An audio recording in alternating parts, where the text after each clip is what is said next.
It's the 2022 World Cup.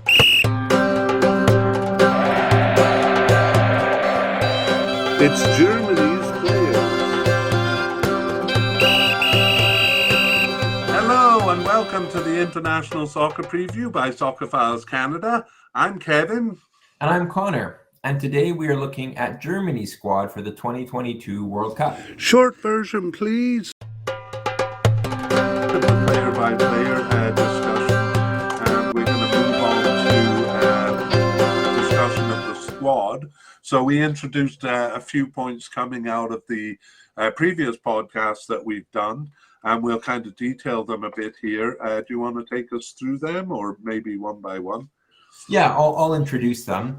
And the first point we had was shocking lapses. Do you have any in mind, Connor? There's just the big one, which was the last World Cup.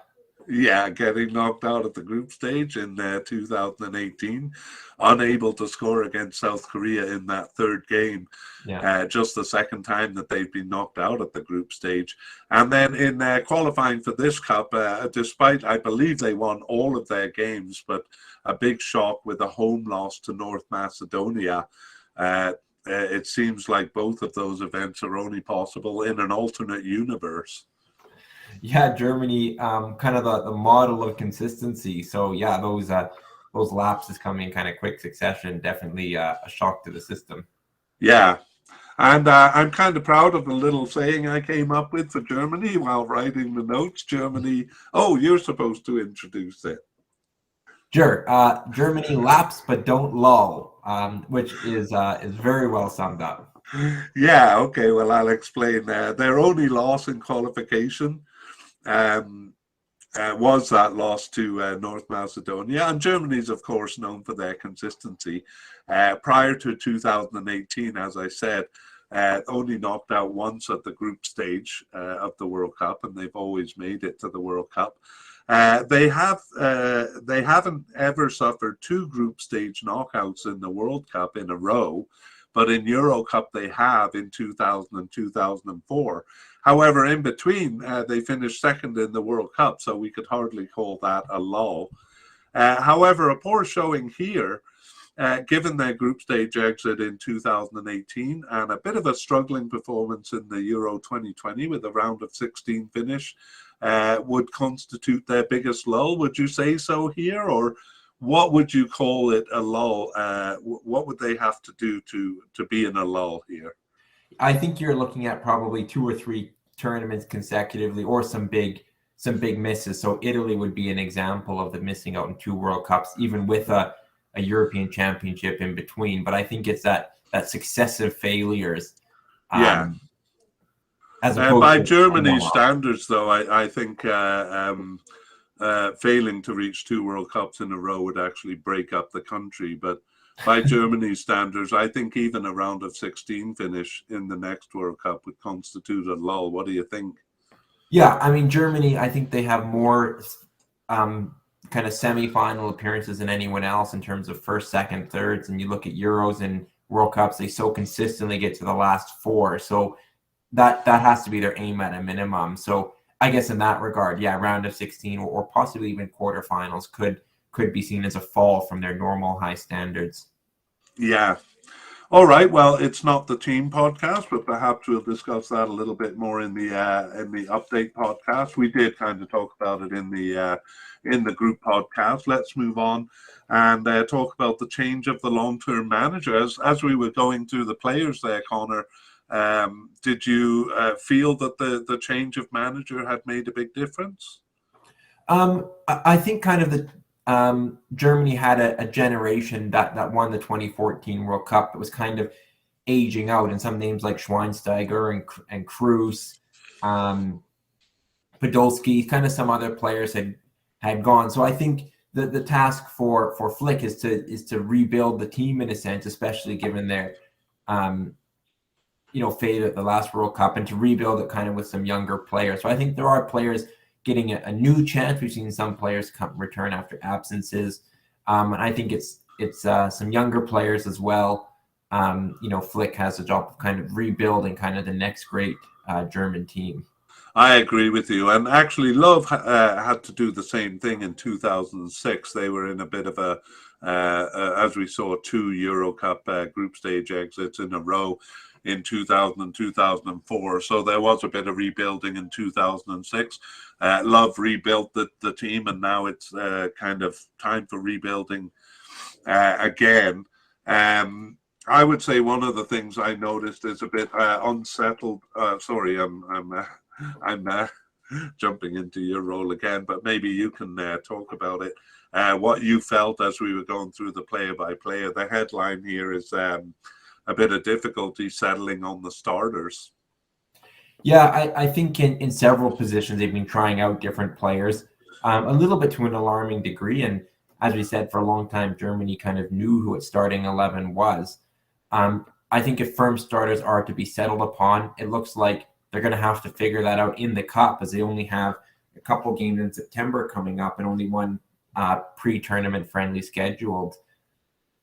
Yeah, I agree. I mean, Germany is a team and a country that kind of craves stability. On that note, I have a little quiz for you, Connor. Joachim Löw was manager for 15 years. That's got to be the longest lasting German manager, right? I would think so, but maybe there's something in the history of East or West Germany that you can pull up. Yeah, it's Sepp Herberger was the manager of Germany from 1936 to 1964. Holy smokes. Yeah, that is, hang on, that's 28 years, I think. Wow. So despite Love's long period, it was almost just a little more than half of Herberger's. Anyway, I mean, that does kind of show Germany's, I think they like things to be settled, consistent, predictable, and stuff like that. So I think it is a bit worrying how much rotation they've been doing in the positions, in some of the positions here. Yeah. All right, well, let's move on to talk about their club affiliations. And do you want to take it away? Yeah, overall, I mean, it's a pretty impressive list of club affiliations. The vast majority of players play in Germany. Of course, Bayern Munich is the most represented club, but you also have Dortmund, Leipzig, Mönchengladbach, Wolfsburg, so some other teams as well. But typically they're coming from teams that are top half German teams. And then on top of that, you also have a couple players playing in England. Robin Gosens is in Inter Milan. Of course, Havertz at Chelsea, Ter Stegen at Barcelona. So overall, they're massive clubs that pretty much all of these players are affiliated with. Yeah, I mean, Germany is a very healthy league, so not like some countries where, to up your game, you kind of have to move to a bigger country. So it's fine if they're at home, and if they do go outside, it tends to be some of the biggest clubs outside of Germany. And I think it probably benefits Germany. I mean, they have a core from Bayern Munich who know each other very well, but I think it benefits them to have players in different leagues, getting different types of experience, different styles of play, getting to learn other leagues and players. So I think the balance is very good for Germany. Yeah. All right. Well, let's talk about some of the stats for Germany. And we have, sorry, I just got to open the right document or consult the right document here.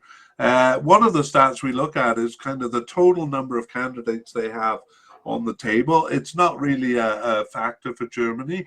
The average is 50.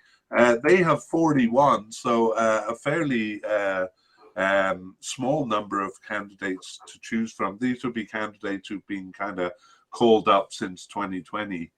Do you have any comment on that?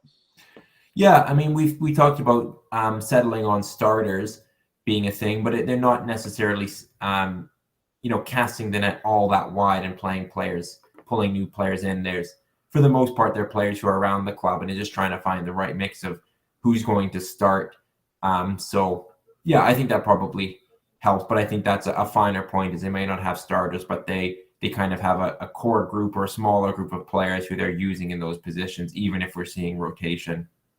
Yeah, that's right. I mean, we saw with teams that have, say, more than 60, that would be like Mexico and USA and Ecuador and Ghana. They're really going to have a headache reducing the squad to 22. Germany seem to be doing fine with these 41 candidates, which is a fairly small stable. But as you say, among those candidates, there's quite a bit of rotation. And so the next one, that one was 10 below average, but the next one, players under more serious consideration, that would be definite, likely, or possible, is 30 candidates. Any comments on that?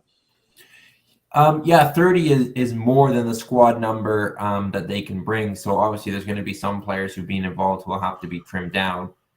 Yeah, for other clubs, we've seen, less than the full number. So they're probably bringing in players, but Germany might, initially have the opposite problem of cutting down players who've Yeah. not been involved recently. Well, the average is 33, and we can guess that Okay. some of the possible players that we've talked about won't be selected. We wouldn't be surprised by that.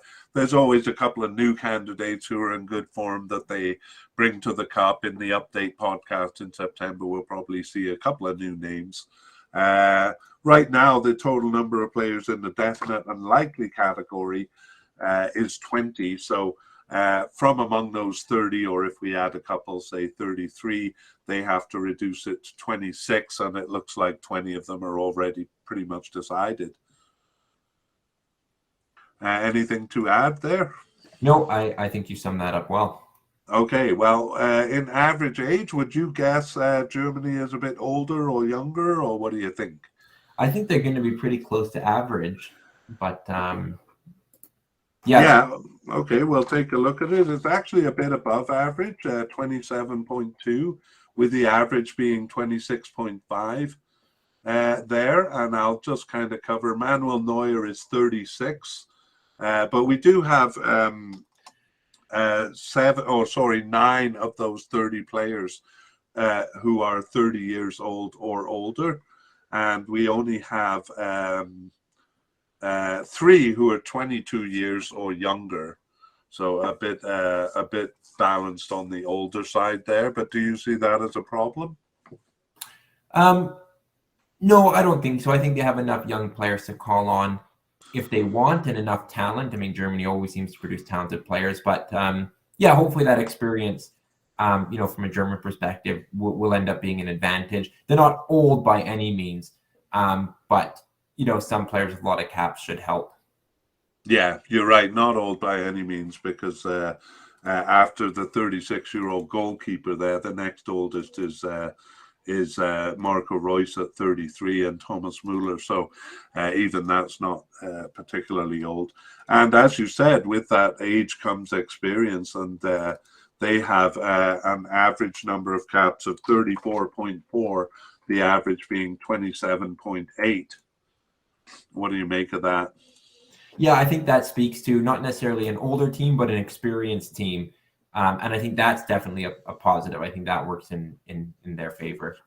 Yeah, total goals is shocking among those 30 players. We look at definite, likely, and possible candidates here. 180 goals. The average is 120, and if we balance that out with goals per player, the average is 3.7, and Germany's is 6. So all that basically adds up to a very high-scoring team.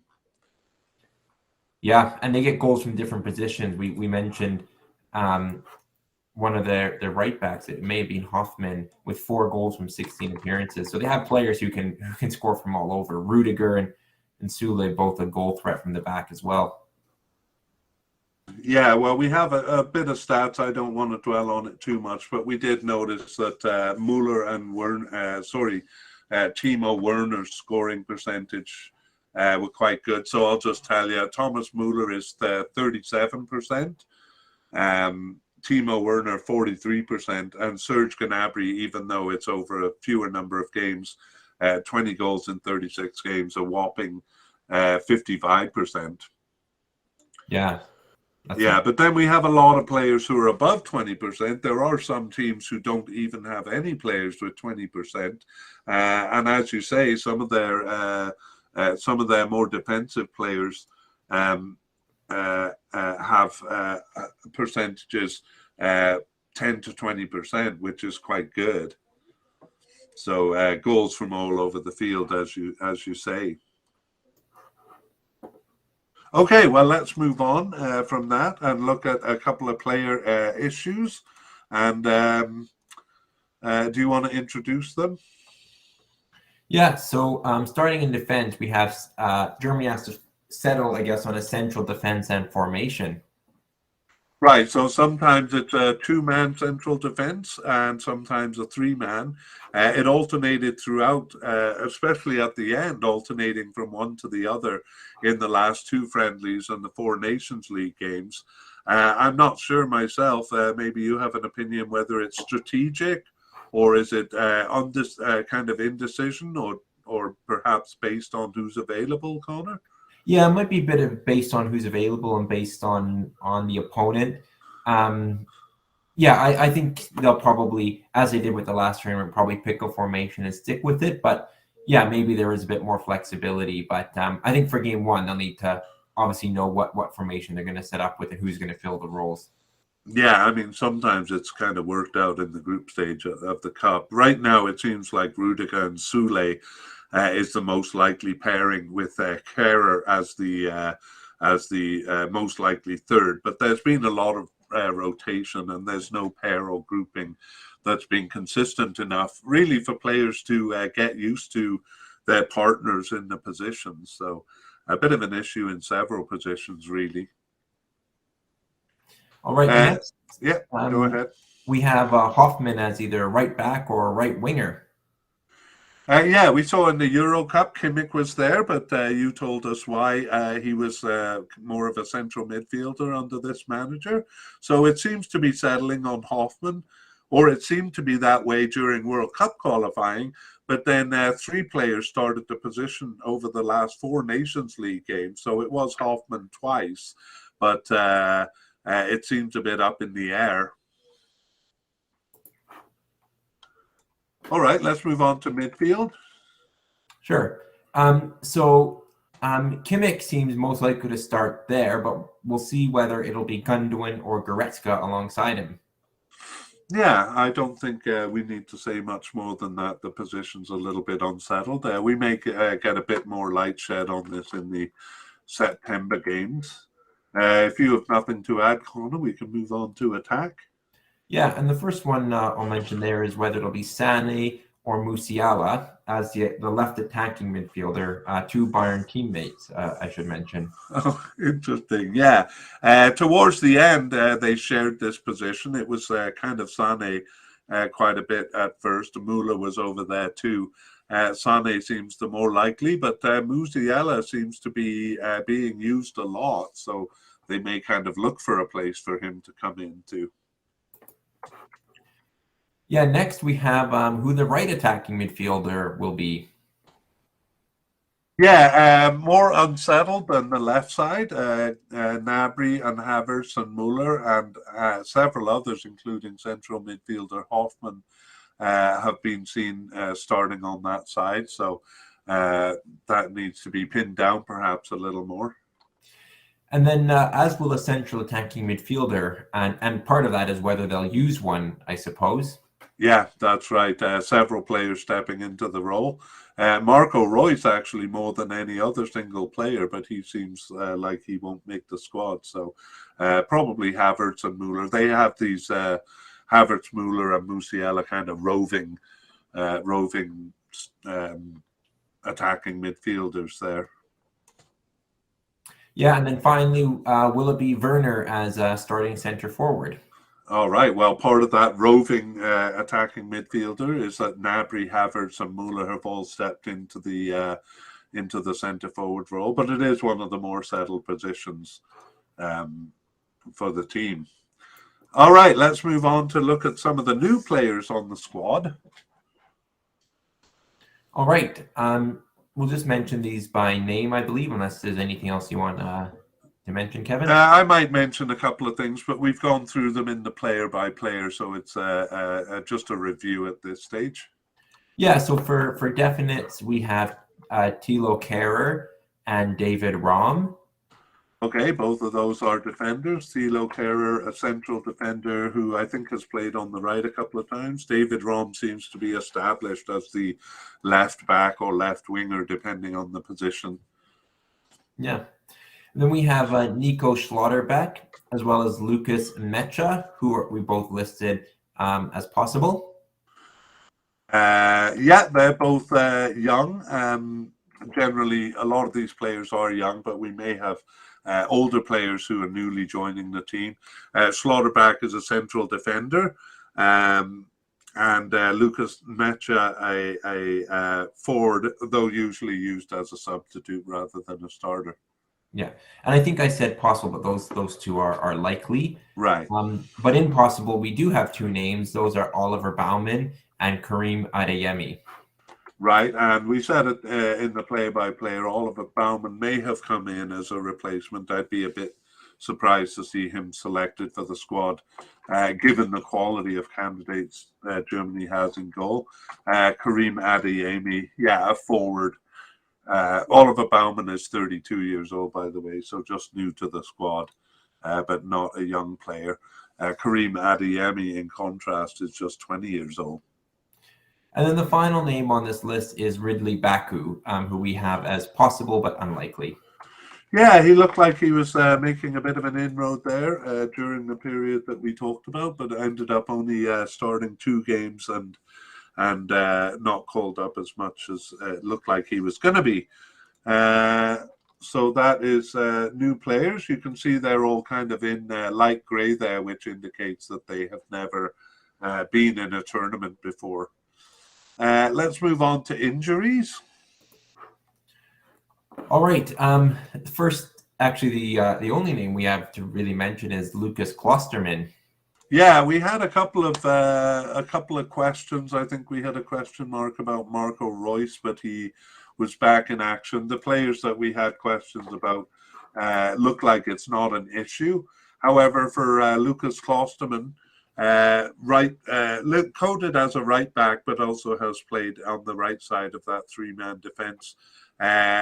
Out with a ruptured ligament from mid-August with an unknown return date. So I don't know how long a ruptured ligament goes on for, but to me that looks like it could impact his World Cup chance.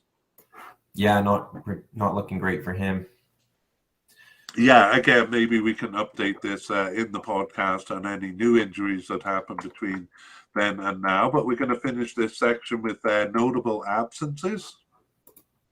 Yeah, so these are people that seem to be off the squad. So in goal, we have Bernd Leno. Right, and you talked a bit in the play-by-play podcast, maybe a bit about form there. Yeah. And then other players who've been with the team, kind of bigger names, Mats Hummels, Emre Can, and Tony Kroos. Right, and we won't go into detail on these because we did do so in the play-by-play podcast, but yes, Mats Hummels, a central defender who I think he was the one left out of Euro 2020. No, he actually did play in Euro 2020, so I was wrong there. Emre Can, just 28 years old, but hasn't been called up since the Euro Cup in 2021. And same with Tony Kroos, although he did announce his retirement. We also have some players. We do have some listeners who kind of follow teams from World Cup to World Cup. So we're just going to mention some names of key kind of World Cup players who are no longer with Germany. Yeah, a couple of big names. Jerome Boateng, as well as Sami Khedira, the two most notable. All right. So yeah, kind of as you mentioned, the generation that Joachim Löw built in 2006. A lot of them retired before this tournament, but there is some rebuilding for the new manager to do.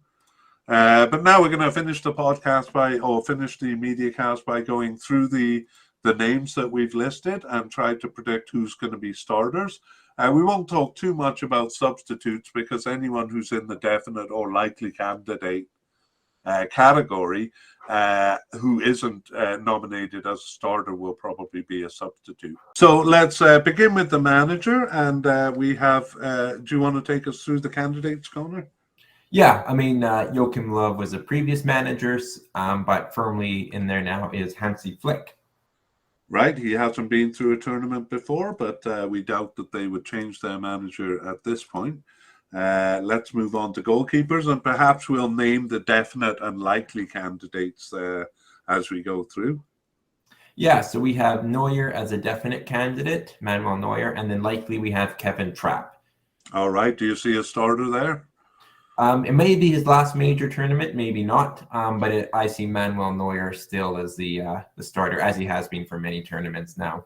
Yeah, I think so, and has played most of their games. The substitutes are a bit more interesting, but we're not really going to do that here, but probably Trapp will be among them.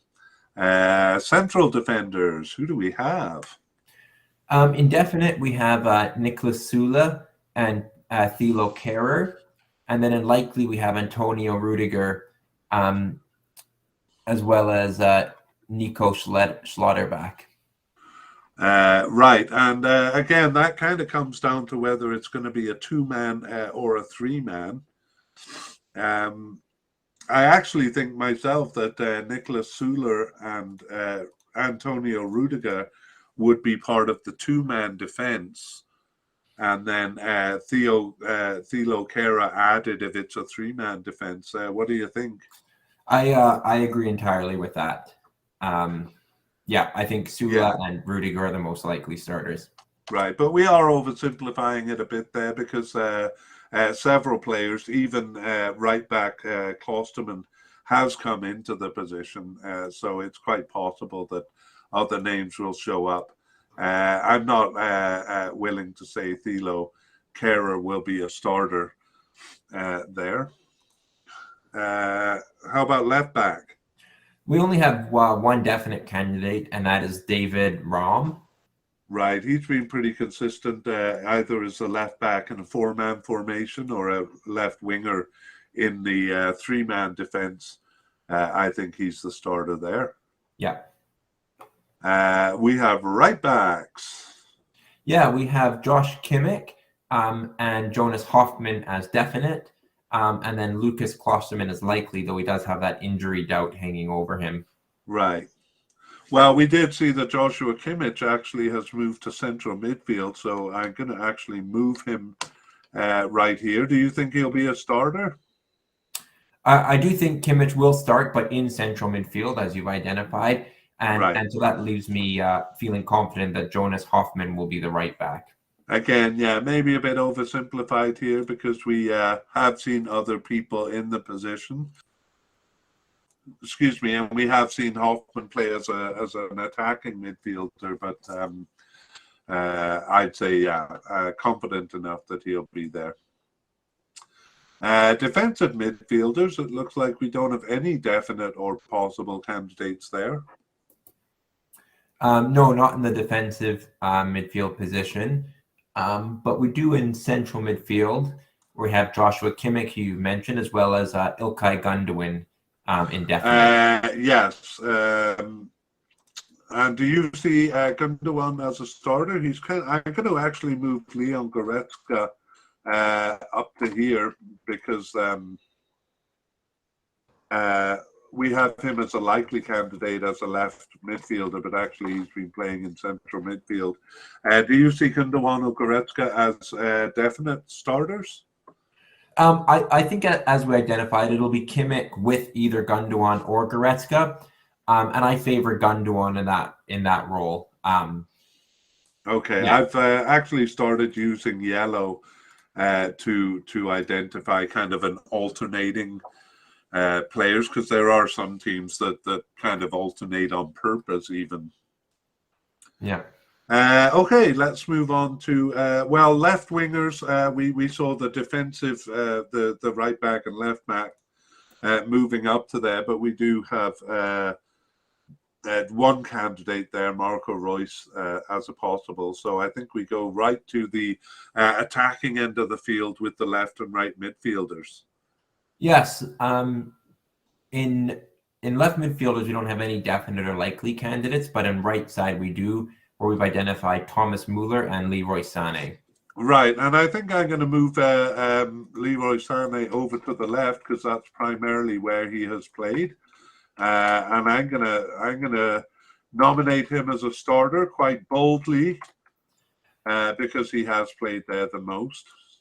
Yeah, I think he faces some threats, notably from Musiala or possibly even Havertz, but I'm going to agree with you and say that he would be starting in left mid, the left kind of attacking midfield position. Yeah, I would say I'm like 80% confidence on that. Right midfielder, I think Thomas Muller will be a starter, but he could almost start in any position there on the attacking end of the field. Any opinion there? I think they'll find room for him. Personally, I think if they use a 4-2-3-1, Muller will be in kind of that attacking mid position behind the forward. If not, I see him on the right side. But I think they will find room for him to start on the field. Yeah, I like the way you put it there. I mean, sometimes they put him as forward to find room for him. And speaking of players nominated as forwards, do you want to take us through the main candidates? Yeah, so starting with attacking midfielders, we have Kai Havertz and Jamal Musiala in our definite category. Any starters between those two? Possible, but I actually think we'll have to go to the forwards for me to find who the starters okay. might be. I'm actually tempted to say Kai Havertz again, kind of like Muller, somewhere up there. Would you disagree? I think it's possible. He is a versatile player. Looking at forwards, we have Timo Werner as definite and Serge Gnabry as likely. And I actually favor probably Werner up top and Gnabry on the right-hand side, which does kind of force Havertz out. But I do agree with you that they might want to find a place for him. I kind of agree with you. Actually, Gnabry has been playing on the... Sorry, I'm going to just cough here. I do agree with you that Gnabry is actually more of a starter than Havertz for me. He's been fairly regular on the right side. Maybe I'll put Havertz as an alternating, although I don't know how they're going to fit him in. I think over the course of at least 3 group stage games, I wouldn't be surprised at all to see Havertz start at least one of those games. Yeah, that's what I mean. And that's kind of what the yellow means, is that they will be a starter, but perhaps not the regular starter. Would you see any other players, just in finishing here, that you would change from green to yellow? Green being a starter kind of every game, with yellow being a sometimes starter. If any, I see perhaps Leroy Sané and Musiala being a little bit interchangeable. It may come into club form or just preference. I think they'll both get starts. I do favor Sané as I think you do, but Musiala, he's young, but he certainly could start. Yeah, well, I did say 80% with Sané, which is a little less than being a nailed-on starter.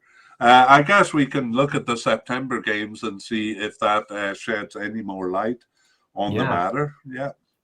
But that brings us to the end of this media cast. Yeah, so keep in mind we will be doing an update as new information comes out, and that will probably be in earlier mid-November when teams will be publishing squad lists. Right, and keep an eye on us at soccerphiles Canada. That's soccerphiles with a PH in the middle and an S at the end. And our website is soccerphiles.captivate.fm. And check out the show notes. We've been improving those. Links to the website and previous podcast series and all sorts of stuff in there. And thank you for listening. Thanks for joining, Connor. Yeah, we'll see you next time.